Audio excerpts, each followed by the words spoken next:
So today is going to be something a little different to my usual style. We'll be focusing on a single survey that was published recently, namely the Trevor Society's National Survey on LGBTQ Youth Mental Health. I think this is something which is important to highlight, especially with the current political climate in America, which is where the survey was carried out. Now, I'd like to start with a quick synopsis of the methodology before going on to its demographics and its key findings, since I believe knowing that better helps us ground our understanding of what it shows. The total sample consisted of 34,808 respondents. However, this had to go through several layers of refining. First, all respondents that indicated they lived outside the US or were both cisgender and heterosexual were excluded, removing 769 respondents. Then a filter was applied in which respondents who completed less than half of the survey or reached the end of the survey within 3 minutes. Keep in mind that the survey included 110 questions, suggesting that someone had either used a bot or selected answers without giving much thought, removing a further 8,091 respondents. Last of all, 52 respondents who gave unlikely answers, including selecting all religious options and ethnicities or resorted to anti-LGBT+ hate speech, were removed. After which the sample consisted of 25,896 LGBT+ youth, so still a substantial number. It's not as large as many government surveys, but it's still a solid sample size, especially when we consider that not only is it a survey of a marginalised group, but of individuals aged 13 to 24 in said marginalised group. All non-cisgender groups were encompassed under transgender and non-binary, which is a bit of a problem since the difficulties faced by trans men are very different to those faced by trans women. The same is also true of non-binary groups. The study also compared some of their data points to an earlier survey carried out by the Centre for Disease Control and Prevention, namely their Youth Risk Behaviour Surveillance Study. The Trevor project compared both considering and attempting suicide in LGBT+ youth. They found the rates of these things among the same age range to be comparable to their own, further suggesting that the Trevor project's results are representative of wider society. So with all of that out of the way, let us move on to the demographics of those sampled. When it came to ethnicity, the vast majority were white at 72%, followed by Hispanic at 14%, Mixed at 7%, Asian at 3%, Black at 3%, and Native American and Alaskan at 1%. The majority of respondents were mid-range in age, so ages 17 to 20 at 43%. This was then followed by ages 13 to 16 at 35%, and ages 21 to 24 at 22%. Moving on to sexual orientation, the majority identify themselves as gay or lesbian at 45%, bisexual at 33%, and something else at 22%. The problem here is I don't know if something else includes heterosexual trans people or if they're excluded from the sample. This is not elaborated on at any point in the survey. Finally, we have gender. 35% were cisgender men, 33% were transgender or non-binary, and 32% were cisgender women. I would just like to add that the survey respondents had more than 100 titles for their sexual orientation and more than 100 titles for their gender identities. Now the first thing I want to discuss is what said LGBT+ youth indicated was important to them in general and during a crisis, starting with LGBT+ safe spaces online. Only 2% said such a resource was not at all valuable, 17% stated that it was somewhat valuable, and a whopping 81% said it was very valuable. Now I'm starting here with the last key finding put forward by the report, since this is actionable. This isn't just a number to look at and feel bad. This is something that we as adults can take and ensure that LGBT+ youth have, because currently spaces such as YouTube, Facebook and Twitter are not upholding their terms of service when it comes to transphobia, biphobia and homophobia, so they're certainly not getting it from these sites. Therefore, we need to either create and or promote sites designed specifically to cater to this need, or we need to push harder for enforcement or terms of service when it comes to anti-LGBT+ bigotry on pre-existing sites. Now, I'm personally of the mindset that we should push sites such as YouTube, Facebook and Twitter to take more of a stand, since they're already a major part of digital culture. Not only would that reinforce this idea that said bigotry has no place in the public sphere, but it would have a massive impact due to the global nature of said sites. Where starting up a new site risks failure due to having a niche audience, sites such as these are already well established. Such a site also wouldn't be a safe option for people inside nations which have criminalised homosexuality and gender nonconformity. If everyone on that site is a confirmed member of the LGBT+ community, that's a security risk in said information being leaked in some fashion. So by making sites like YouTube, Facebook and Twitter safe, that risk can be avoided. Of course, these sites won't act as counselling spaces, but we can at least improve them for networking purposes for all LGBT+ folk. Now, the Trevor project also investigated into their work and how it's effective, and in which manner. If you don't already know, the Trevor project offers one-to-one support via their Trevor Lifeline, Trevor Chat, and Trevor Text. Now, when it came to how important such services are during a time of crisis, 34% of respondents said extremely, 28% said very, 25% said moderately, 8% said slightly, and only 5% said not at all. One interesting thing to note is that the vast majority of respondents stated instant messaging and text messaging to be the most likely form of communication, with 76% saying it was somewhat to extremely likely, 11% saying it was neither likely nor unlikely, and 12% saying it was somewhat to extremely unlikely. And that's to be expected. Not only is it difficult to come out to a complete stranger, but to do so at such a vulnerable time is even more difficult. Speaking of coming out, the survey also looked into that. Interestingly, what it found was that on every level, LGBT+ youth were more likely to be open about their sexual orientation than their gender. This is with LGBT+ friends, friends in general, parents, guidance counsellors and teachers, classmates, doctors and healthcare professionals, and online. Now, the reason this is interesting is because anti-trans groups have long spun the myth that trans people are really just gay people wanting to drop the stigma of their sexual orientation and adopt the trendiness of being trans or gender non-conforming. This idea of transgender. Yet as this research clearly shows, people are less likely to discuss their non-cisgender status than they are their sexual orientation.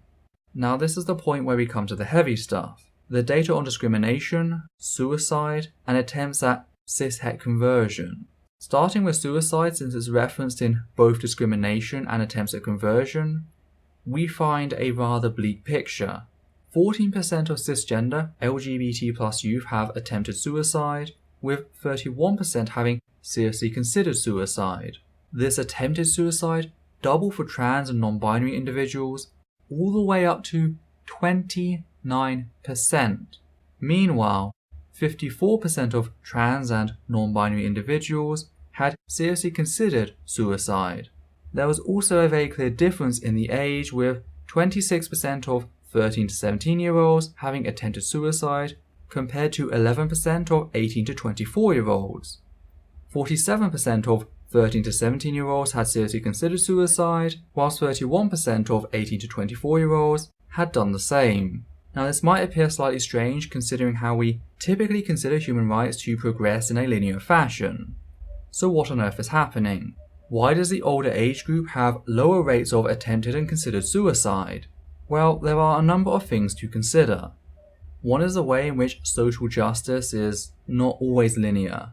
Oftentimes, following a surge in progress, there can actually be a loss of it. One of the things that happened under the Obama administration was a series of policy changes and guidelines centered around LGBT+ youth in schools. And a lot of that has been rolled back by the current Trump administration. So people who were at school and received some benefit from that have moved on, whilst younger LGBT+ people saw that come into effect and then being removed. Something that can have a massive impact on a person's outlook on the future. Fact is, it's not just policy. Socially, the previous administration got involved with things such as It Gets Better, a project that was part of an attempt to cultivate a more LGBT+ inclusive society.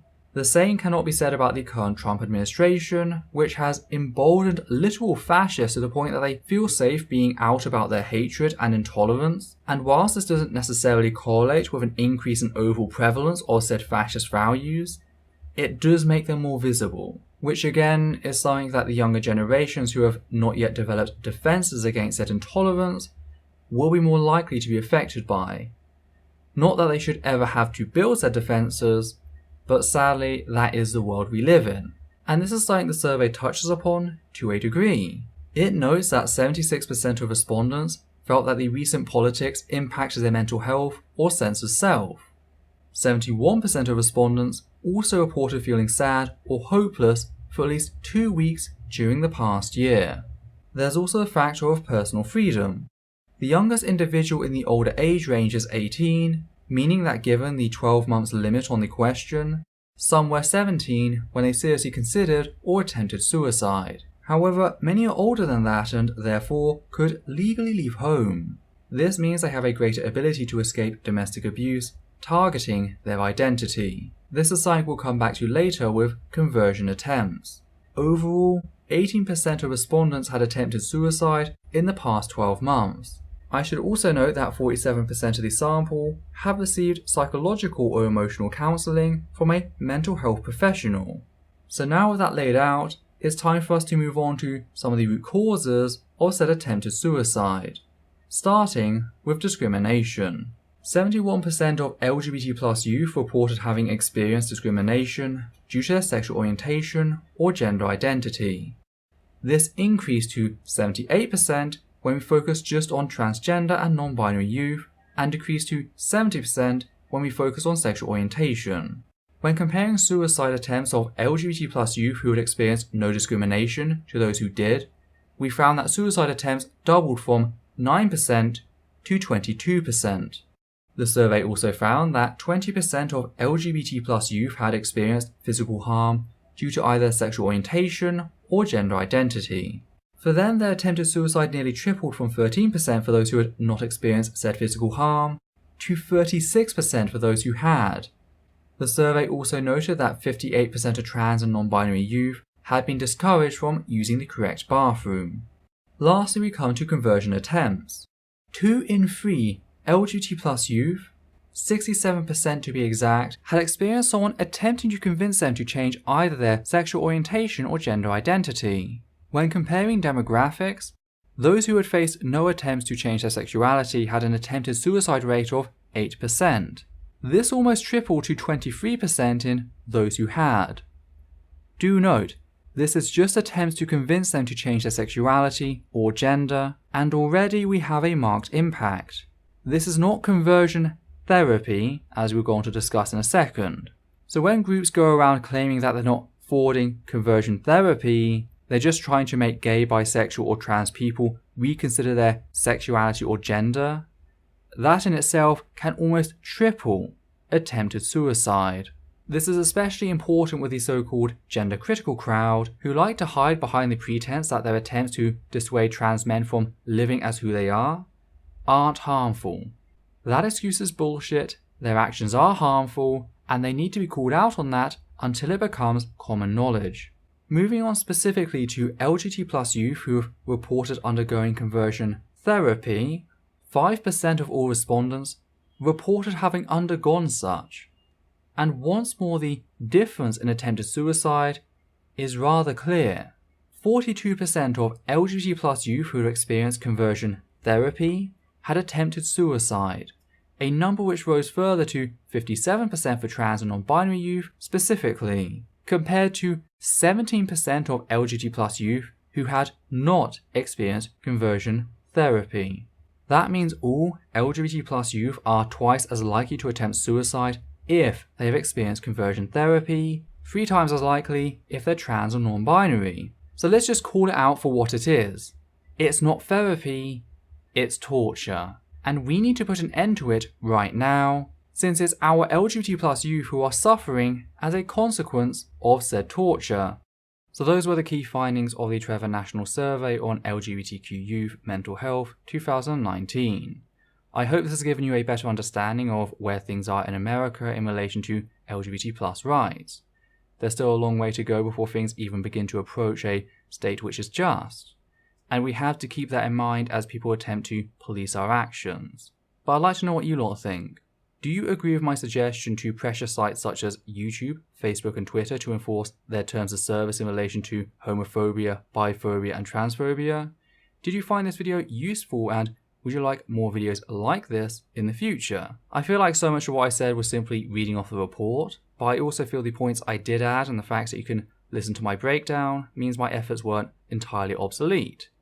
Did you lot notice something that I missed? If so, be sure to leave us a comment down below. As always, please check out our other videos. You can also support Essence Support by Patreon, and in doing so help us become ad-free.